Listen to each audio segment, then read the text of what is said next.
tamang lugar ng Espanya Boulevard sa kalye ng Pinobal Street ay meron tayong matatagpuan na bagong bukas na Eat All You Can Chinese restaurant na ang pangalan ay Senkaku na nag-o-offer ng 30 putaheng Chinese dishes sa halagang 199 pesos lang. Ako po si Kenneth Tamayo. Ako po isang kusinero dito. Itong buffet na po na to, bago pa lang po, wala pa po kaming 1 week. Ang mga sineserve po namin dito ay mga Chinese food. Mura at medyo kakaiba ang mga pagkain nila sa Eat All You Can. Ngayon naman, alamin natin kung ano ang mga promo nila. Bali, naka-promo po kami ng 199 sa mga PWD, sa teacher, sa estudyante.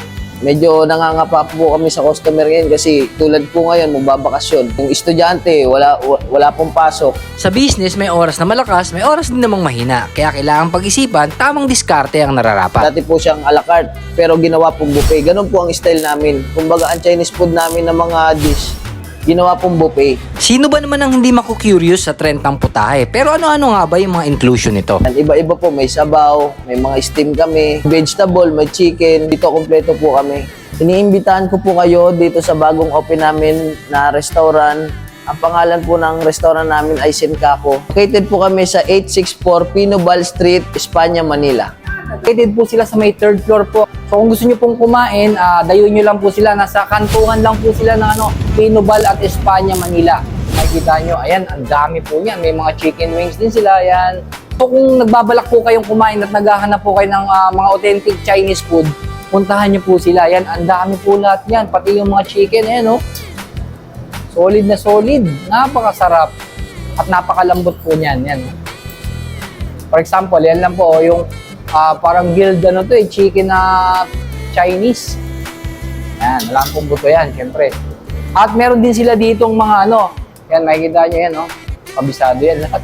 May soup na rin sila, yan. Tapos may steam egg, yan. Tapos may pancit canton na rin sila. Tapos meron silang rice. So dalawang klase po yung rice nila dito. Isang egg rice at isang plain rice. Yung buffet po nila dito is walang cut-off. Nagsisimula po sila ng 11 a.m. ng umaga hanggang 10 p.m. po ng gabi. Ito combination na po ito ng main dish, appetizer, tsaka may soup na rin po yan. Kaya nga lang dito, pag nag-avail po kayo ng 399 buffet promo nila, wala pa pong kasamang drinks yun. Puro food lang po yun. Try mo natin itong parang giniling, no? Ang sarap ah. Okay ah.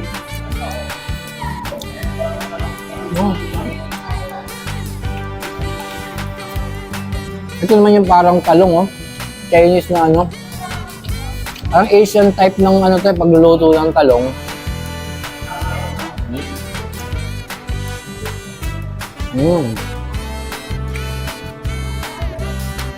At meron din silang okoy dito,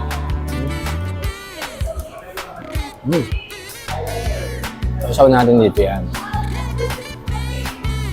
Yung Chinese na Chinese,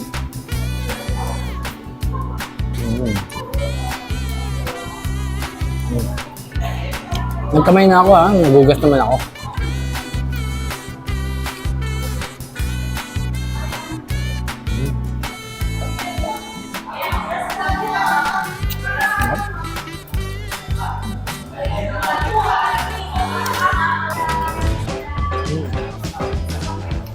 Ito yung parang may halong tokwa,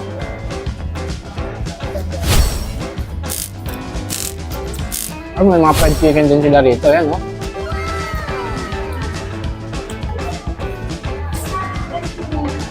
Oh. Solid.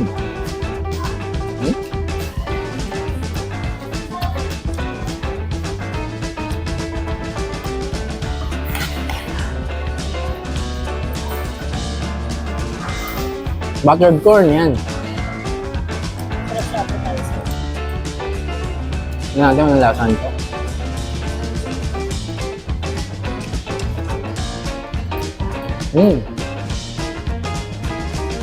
Pag kumain kayo ng ganito, hindi kasama yung parang tangkay niya sa likod. Yung corn lang talaga. Kasi yung tingnan mo, pagka parang kakainin mo ng buo, pero yung lang, yung pinaka-corn lang po yung kinakain dito.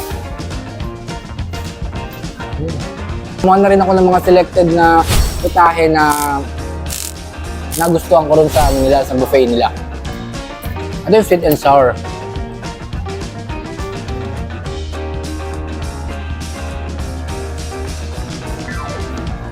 Mga pagkain nyo rito sa Chinese restaurant is karamihan hindi naman maanghang. Talagang customer friendly talaga yung mga pagkain nila rito kasi kahit bata, siguradong masasarapan dahil nga kala mo lang maanghang pero pag tinignan kasi may mga halong sili pero pag kinain mo hindi maanghang. Ang sarap. Tapos meron sila ditong parang yung tilapia na kala mo ginawang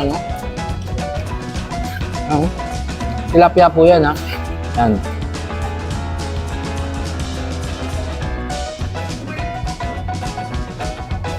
Hindi ko alam kung anong luto to.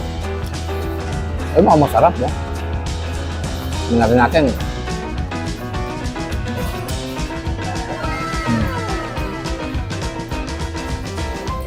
Kumakain ka talaga no? Minsan pag sabay-sabay mo nang kinakain, parang pare-pareho na yung lasa. Ngayon, soup ng Chinese. Kulay green, parang cucumber soup yata ito. Ito naman po yung steam egg nila yan. Yung lasa parang tokwa. Wow. Nalagyan po ito ng ng parang toyo para soy sauce para dumasa siya. Ang sarap. Para sa akin, okay naman, masarap. Saka wala akong natikman na hindi ko nagustuhan. Talagang almost karamihan is may pagka-same yung lasa. Hindi naman siya maalat, hindi siya At ang maganda kasi dito, combination po talaga iba-iba eh. May chicken, may beef, may gulay, tapos may soup, mayroon pang egg, may appetizer, may main course. Wala po akong masabi. Ako sa inyo, dayuhin niyo po sila dito sa may parteng Espanya. Dahil recommended ko po yung restaurant na to para sa mga mahilig sa mga Chinese restaurant. Hanggang sa muli, mga pala si Kuya Frank na lagi nagpapakilala sa inyo. Ingat po kayo lagi, chill lang kayo and good vibes. Huwag niyo po sana kalimutang mag-subscribe sa channel natin para sa mas marami pang food vlogs na gagawin natin. Hanggang sa muli, bye-bye! Boom!